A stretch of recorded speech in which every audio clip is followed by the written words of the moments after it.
Il ne faut pas avoir peur. Bonsoir à tous, vous êtes sur Géopolitique Profonde, la chaîne qui est là pour remplacer les médias subventionnés. Aujourd'hui, on va parler d'Europe, à fond d'Europe, parce que en réalité, les hommes et femmes politiques ici s'agitent, mais tant que l'Europe est ce qu'elle est, ils peuvent s'agiter longtemps, rien ne changera. Tout ça, c'est du théâtre, et nous, on ne parle pas de théâtre, nous, on parle de choses concrètes. Alors pour ça, j'ai reçu Alain Falento. Il a écrit un nouveau livre qui sort là. Moi, j'ai lu l'avant-dernier. Moi, je pensais pas que tu étais aussi prolifique. Hein.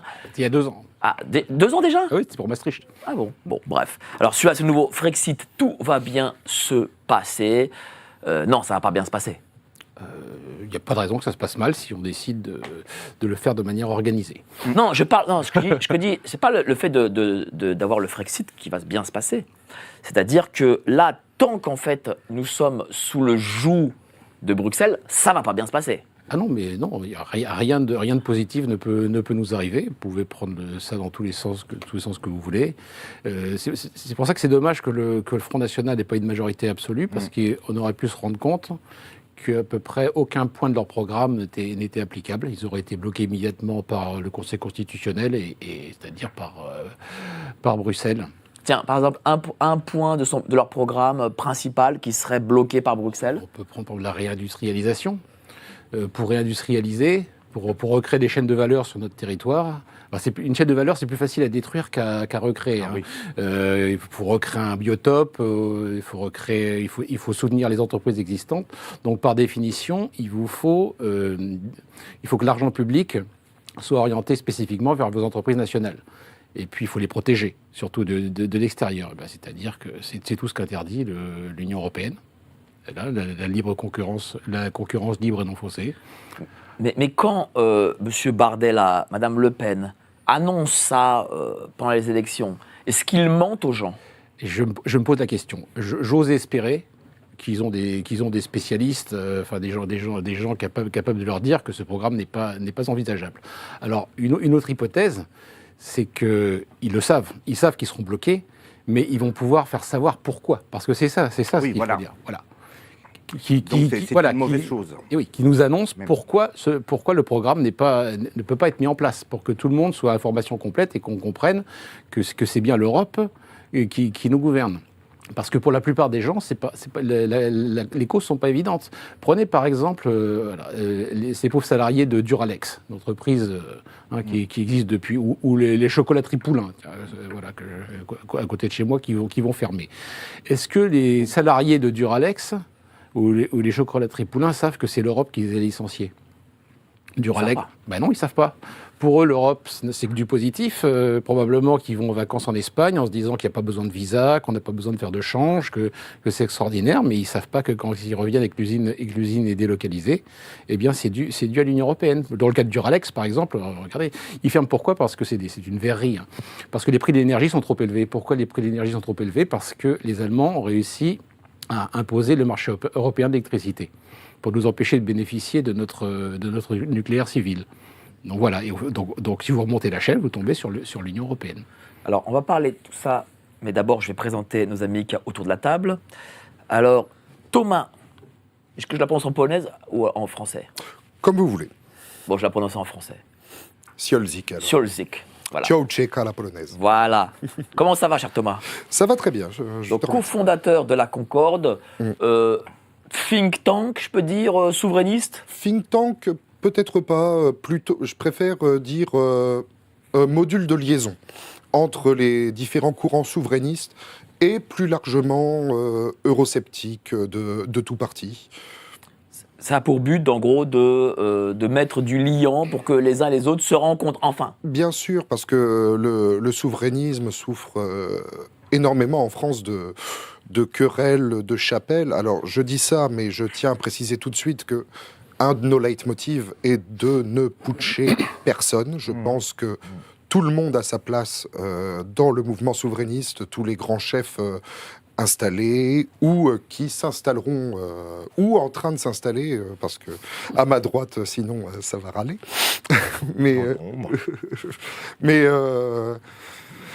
Voilà, on ne veut putcher personne et par contre créer une plateforme où on pourra tous discuter entre nous, se réduire potentiellement au plus petit dénominateur commun et après justement exploser et enfin gagner à la fois en pédagogie mais aussi en fait en clarté et en nombre de parties, quoi, en réduisant. Oui. Merci, cher Thomas. Olivier Piacentini, économiste libéral et souverainiste. Comment ça va, cher Olivier ? Ça va très bien, mais je me sens un peu coincé. Pourquoi ? La mafia polonaise, là. Oh. N'ayez plus peur, l'Occident renaîtra comme le phénix, bientôt dans les bacs. Exactement. Et écoutez, moi aussi, je suis aujourd'hui fondateur d'un mouvement souverainiste qui a le même principe, avec des nuances que concorde, et qui vise en fait à être une plateforme de rassemblement où tout le monde nous rejoint. Alors moi aussi, je suis contre les putschs. J'aime pas critiquer les gens de mon camp. Pendant toute cette semaine, je n'ai eu de cesse, partout où je suis passé sur les médias, d'appeler à voter Rassemblement National, parce que malgré tout, je pense que même dans le cadre de l'Union européenne, le Rassemblement National aurait eu quand même des marges de manœuvre pour faire mieux, ne fût-ce que parce que lui ne part pas avec l'idée de faire mal et d'essayer de piéger la France et de l'enserrer dans une nasse, comme fait Macron aujourd'hui, et puis il n'a pas le programme délirant du nouveau Front Populaire, évidemment, un programme totalement débile, hein, moi je le dis, totalement fou, pas seulement au niveau économique, hein, parce qu'il parle aussi de désarmer la police, la légalisation des squats, etc. Enfin, tout est complètement fou. On va rentrer dans des temps très troublés. Je me demande si effectivement c'est pas au final mieux que le RN n'ait pas gagné, parce que les marges de manœuvre sont très réduites, avec un président qui serait contre l'Union européenne, Conseil constitutionnel, Cour européenne des droits de l'homme, etc. On voit bien qu'en France, je discutais avec une dame tout à l'heure qui me disait finalement on n'est même plus libre de voter, même quand on gagne on perd. Bon, mais je pense qu'il faut garder espoir, et je pense que la prochaine sera la bonne, et que très probablement une dérive de l'opinion est entamée. Moi je regarde un petit peu sur le long terme, je vois bien que d'élection en élection, la poussée de nos mouvements est inexorable et qu'on finira par l'emporter. Enfin, quoique, je vais en parler avec Alain, nos mouvements, enfin les mouvements, plutôt tes mouvements ne sont... Pourquoi pas les tiens ? Moi je suis pas... pas spécialement souverainiste. Je tiens à dire... Et puis en plus, je suis journaliste, je suis donc totalement indépendant, donc j'ai pas à être d'idéologie, tu vois. Entre parenthèses, je tiens à dire au public de Géopolitique Profonde que tu es le seul cette semaine à avoir suggéré que le RN risquait de perdre, et j'admire l'intuition que tu as eue. Moi, je ne l'avais pas.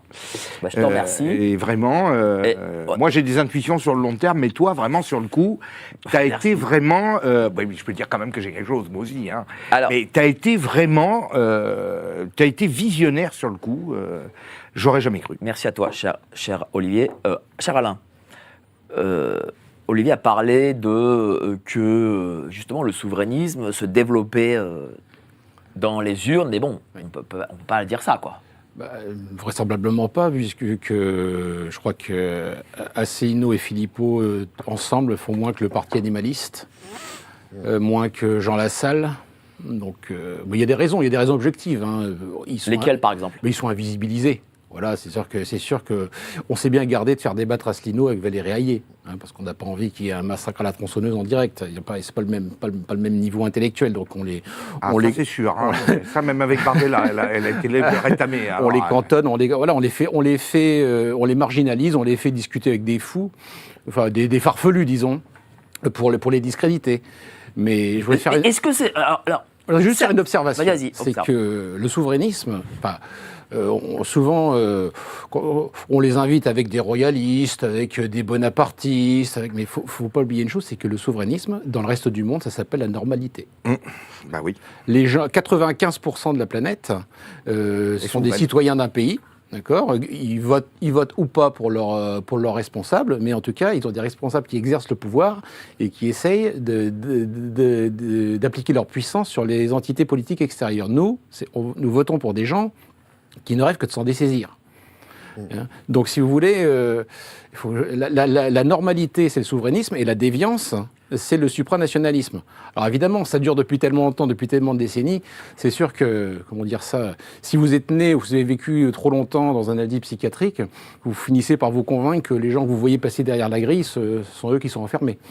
Oui, mais est-ce qu'on peut justifier ça essentiellement par le fait que les médias n'en parlent pas, quoi?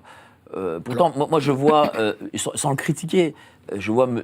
Asselineau sur Twitter dire qu'il a fait 1 million de vues là, un autre million de vues là, et qu'il est l'homme politique le plus suivi de France, devant l'Édouard Philippe, les Macron et compagnie.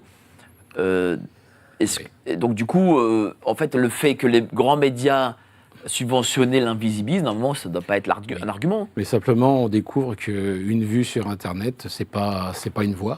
Voilà.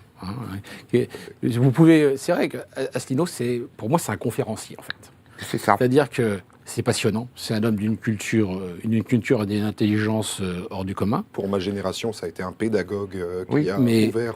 Il a labouré le terrain en termes intellectuels. Attendez, laissez finir. C'est vrai qu'il a fait un travail exceptionnel. C'est le seul qui est tout théorisé et documenté. D'accord. Asselineau n'est pas réfutable sur son analyse des traités européens. D'accord. Il les maîtrise parfaitement et tout a été dit. Sur l'analyse des traités européens, tu ne peux pas aller plus loin qu'Asselineau, a priori. Simplement, peut-être que pour les gens, ce n'est pas un homme d'État. Voilà. Moi, je dirais que c'est même pas un homme politique. On va faire ce débat. Pardon. Dans 20 minutes, t'inquiète pas, tu auras non, 1h30 pour parler. C'est pas un homme d'État? Je sais pas. C'est quand même fort comme mot. Non, mais peut-être les gens voient en lui, ils ont plaisir à l'écouter. Par exemple, il a fait une conférence incroyable qui dure des heures sur l'histoire de France. Sincèrement, tous les écoliers devraient regarder ça. Ils en tireraient bien plus de culture que de passer 10 ans au collège et au lycée. D'accord, ça c'est indéniable. Mais si ça décolle pas, s'il y a 300 000 voix après 17 ans d'existence, peut-être se poser les vraies questions. Pourquoi est-ce que les gens, au moment de voter, oui, ils sont des millions à avoir regardé avec plaisir ces conférences, mais au moment de voter, ils votent pour quelqu'un d'autre. Alors, pourquoi ? Peut-être parce que ça donne l'impression d'une entreprise unipersonnelle, quoi. Je suis désolé, mais moi, si je dois considérer un parti politique, je voudrais bien qu'il y ait au moins 2-3 têtes connues. Qui vous connaissez, en dehors de François Asselineau, à l'UPR ? Tous ceux qui sont connus sont partis, d'accord ? Charles-Henri Gallois, parti. L'économiste Vincent Brousseau, parti. Voilà, moi... C'était qu'avec eux deux, là. Hein. Oui, enfin, je veux dire, déjà, c'est les seuls que je connaisse. Mais quand je suis venu en voiture, j'ai vu, il y avait une affiche de François Asselineau qui était... J'ai vu, il est là avec une dizaine de personnes. J'ai jamais entendu parler de ces gens. Je les ai jamais vus. Je ne sais pas qui c'est, et pourtant, je m'intéresse de près à ce qui se passe. Ça veut dire que les gens, ils ont besoin d'avoir une identification autre que celle de M. Asselineau. Ben oui, parce que s'il venait à disparaître, qu'est-ce qu'elle deviendrait du parti ? Enfin, c'est une question légitime, c'est comme une entreprise. Une entreprise ne doit jamais dépendre, si possible, d'une seule personne. Quand vous travaillez dans une grande entreprise, la première chose qui est organisée, ce sont ce qu'ils appellent des backups. Voilà, vous ne pouvez pas laisser des projets, surtout de cette importance, dépendre d'une seule personne. Après, c'est pas raisonnable. C'est la même chose pour M. Philippot aussi. Oui, c'est la même chose. On ne connaît pas le numéro 2. Moi, j'en connais quelques-uns. Par contre, je connais Pierre-Yves Rougeron, qui était sur la liste. C'est vrai. Je le connais. Mais lui, il n'existe pas depuis 17 ans. D'accord. Quand au bout de 17 ans, vous n'avez pas d'élu local, aucun ancrage local, ce qui fait que vous n'arrivez même pas à récupérer vos 500 signatures pour vous présenter, c'est pas normal. Oui, mais aucun parti souverainiste ne cherche à avoir des élus locaux, pour le coup. Oui, mais enfin, si vous existez depuis 1 an, ça peut se comprendre. Mais 17 ans, ça fait long quand même. Au bout de 17 ans, normalement, vous devriez plus avoir de problème pour trouver des signatures.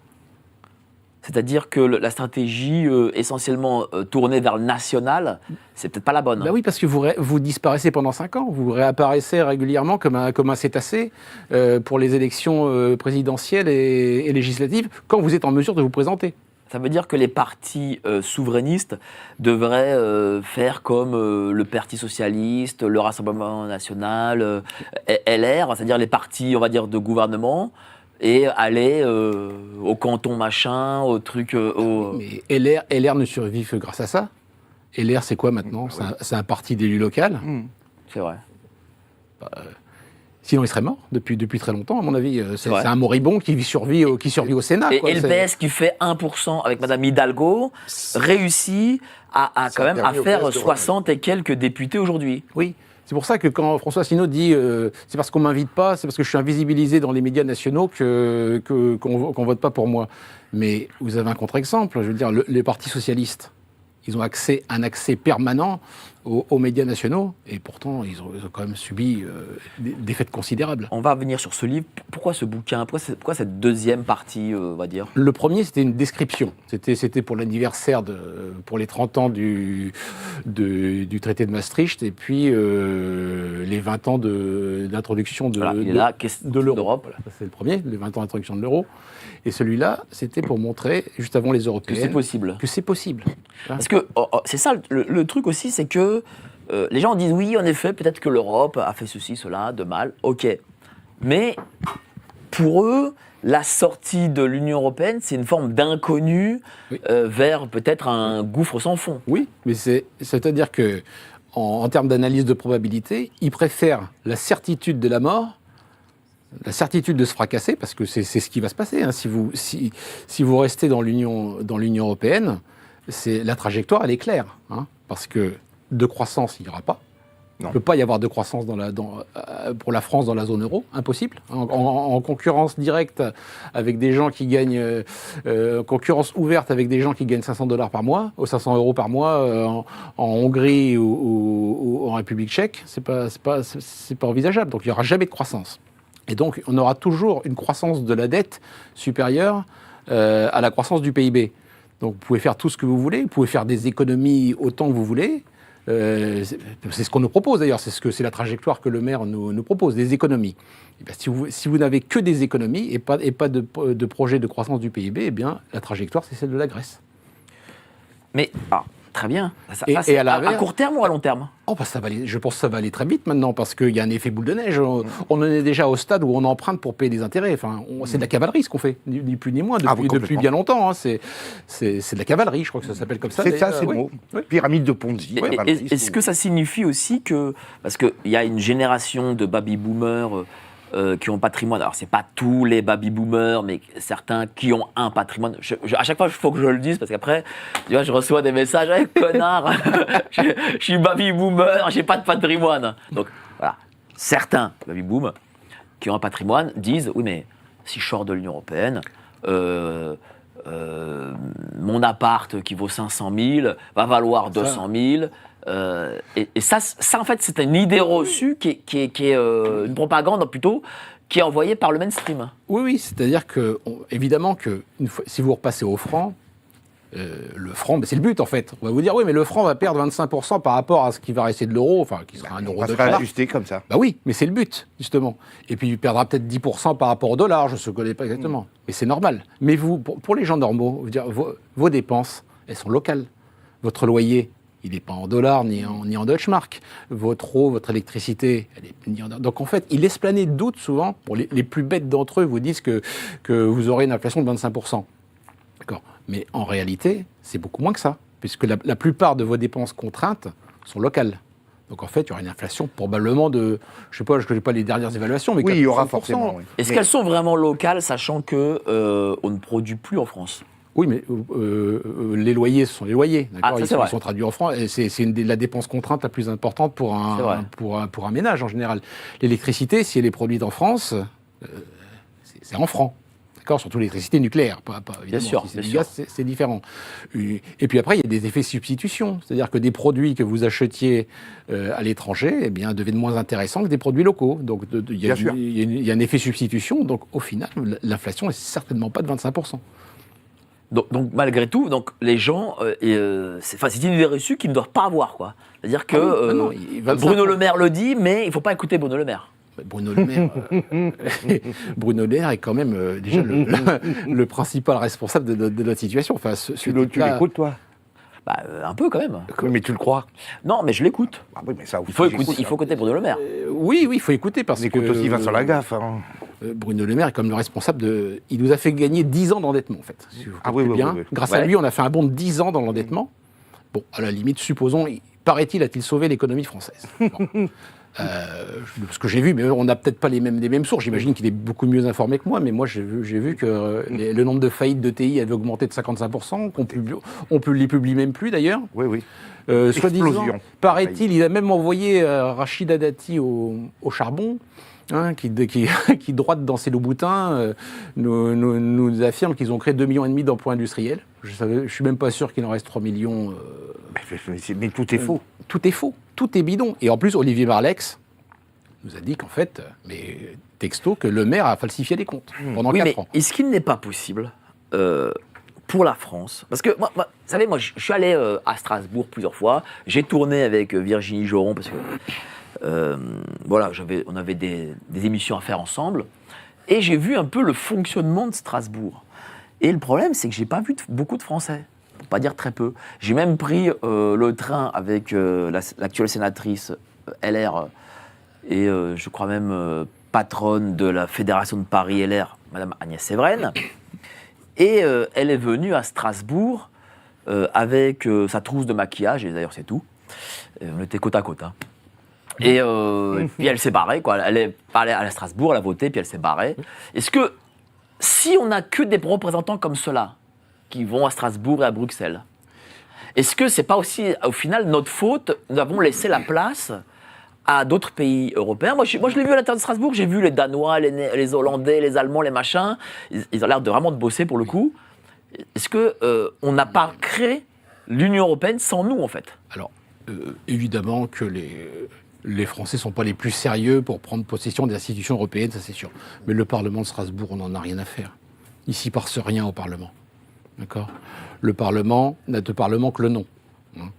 Il n'a pas. L'ordre du jour est fixé par la Commission. Le pouvoir, il est à la Commission. Et nous, en France, là, on est en train de s'écharper sur la composition de l'Assemblée nationale, mais les choses importantes, elles se passent à Bruxelles. Von der Leyen a été reconduite. Tous les principaux postes ont été décidés. Ça s'est fait en catimini. Et cette reconduite de von der Leyen, ça en dit long. Ça nous envoie plusieurs messages. Premier message. Vous saviez que Mélanie n'en voulait pas. Vous avez les premiers effets de la généralisation de la majorité qualifiée. Voilà. Qu'est-ce que c'est ? Eh bien, c'est-à-dire qu'avant, il y avait un droit de veto, surtout pour des choses comme ça. Maintenant, il suffit, pour faire passer une décision, de voir 55% des pays, de faire 15 sur 27, je crois, qui représentent 65% de la population de l'Union européenne. Donc ça permet des arrangements. Quand l'Allemagne et la France sont d'accord sur quelque chose, comme c'était le cas sur von der Leyen, eh ben ça permet de court-circuiter l'Italie, qui est quand même pourtant un des rares contributeurs nets de l'Union européenne. Donc voilà, première chose, une dépolitisation du pouvoir de décision. C'est-à-dire, c'est un message qu'on nous envoie. Les gens n'en veulent plus de von der Leyen, eh bien vous l'aurez quand même. Parce que nous, on a décidé que ce serait comme ça, et vous n'avez pas les moyens de vous y opposer. Deuxième chose, c'est un message qui est envoyé à la caste européenne. Comme toute, disons, organisation paramafieuse, on s'occupe de ses membres en difficulté. D'accord ? Von der Leyen est en difficulté. D'accord ? On ne peut pas la laisser tomber. Vous savez qu'on ne laisse pas tomber les gens qui sont en prison ou leur famille. Eh bien là, on la maintient coûte que coûte. C'est comme ça qu'on maintient sa puissance et son pouvoir d'attraction. Et d'un point de vue national, Macron nous envoie un message, parce que beaucoup de Français ne peuvent pas la supporter. Et il nous explique, en soutenant von der Leyen, il nous explique qu'il est déjà dans une optique post-nationale. Clairement. Voilà. Il veut être le premier empereur de l'Union européenne. Voilà les 3 messages qu'on nous envoie. Une déconnexion totale entre l'organe de décision, qu'est la Commission, et les peuples. Pour quel travail exactement von der Leyen ? Représente des intérêts, je dirais, des multinationales et des grandes banques. Essentiellement, même pas pour son pays, l'Allemagne ? Non, parce que vous savez que Merkel voulait s'en débarrasser. Elle ne savait pas quoi en faire. D'accord ? Parce qu'elle est considérée en Allemagne comme une des plus incompétentes, une des pires ministres qu'on ait jamais vues. Elle traîne derrière elle, c'est même pas des casseroles qu'elle traîne, ce sont des chaudrons industriels monstrueux. Donc, ils ne savaient plus quoi en faire en Allemagne.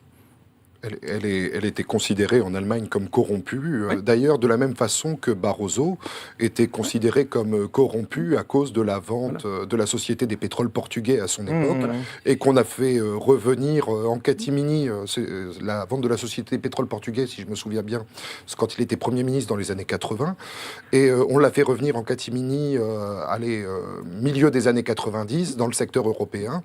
En fait, le milieu européen est une poubelle de la corruption des États européens.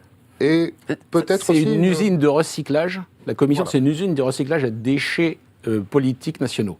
Qu'est-ce que ça veut dire? Ça veut dire qu'en fait, les États européens ont envoyé... et pourquoi ont envoyé en gros leurs On rebuts? ne laisse pas tomber les rebuts. Et pourquoi ils font ça? Parce que c'est ça qui maintient l'attractivité de la caste. Tout le monde a envie d'en faire partie. C'est une organisation mafieuse, c'est ça la caractéristique. Nous, on a envoyé Moscovici. Comme Motowitzki est tombé en disgrâce, qu'il était juste député du Doubs, ce qui est indigne pour lui comme fonction, eh bien on l'a pris, on l'a envoyé à l'usine de recyclage à Bruxelles, comme commissaire européen, puis le temps de lui trouver quelque chose à la Cour des comptes. Von der Leyen, c'est un déchet toxique, eh bien la caste vous montre qu'elle est capable de prendre le plus tocard qu'on puisse trouver et de le propulser tout en haut. Oui, mais la caste, c'est qui? C'est Monsieur Scholz et Madame... C'est une oligarchie administrative. Ce que je veux dire, c'est que mais Monsieur Scholz, aujourd'hui, il a la tête d'État allemand. Oui. Il sait lui-même qu'en reconduisant Madame von der Leyen, ça va contre lui et donc contre peut-être même ces élections qui arrivent. Qui sont déjà arrivées d'ailleurs. L'esprit de caste Et plus fort. prévaut. Parce que en plus, l'esprit de caste, ça inclut le monde financier, parce que vous savez qu'il y a des passerelles. Ouais, vous êtes à la commission, vous allez retourner dans une banque, vous êtes dans une grande banque américaine, on va vous balancer à la commission. Tout ça, c'est un monde extrêmement solidaire. Et ne pas sous-estimer aussi le germanisme, entre guillemets, de ce qu'est la politique européenne. C'est-à-dire qu'en Allemagne, vous pouvez avoir des gens qui ont 2 boulots, mais qui sont très heureux, entre guillemets. C'est un esprit de corps qu'ils ont, c'est un esprit d'outre-Rhin, d'être part de cette réussite économique globale allemande. Tant qu'on leur dit à la télévision, l'Allemagne est sur un pic économique, quelque part, ça leur refait leur journée, alors qu'ils vivent dans un pays qui, socialement, est merdique. Bon, on va avoir le débat avec tous nos amis et je donnerai la parole, cher Olivier. Mais avant ça, on va passer aux petites annonces. Envie de liberté? Dépêchez-vous, car il vous reste moins de 5 ans. Vous ne me croyez pas? Je préférerais aussi, mais... Dans 5 ans arrive l'euro numérique. Et avec lui, la liberté, l'épargne et la consommation ne seront plus jamais comme avant. C'est-à-dire que vous n'aurez plus rien, mais que vous serez heureux. Merci bien. Chez GP, on travaille tous dur pour informer le public de ces plans, mais on travaille encore plus dur pour lutter contre ces plans. Et notre outil de lutte numéro 1, c'est notre magazine La Lettre Confidentielle. Dedans, on détaille nos analyses macroéconomiques et on expose nos solutions financières. Et pour beaucoup d'abonnés à cette revue, le changement dans leur vie a été sans équivoque. Alors envie de tourner la page? C'est juste sous la vidéo.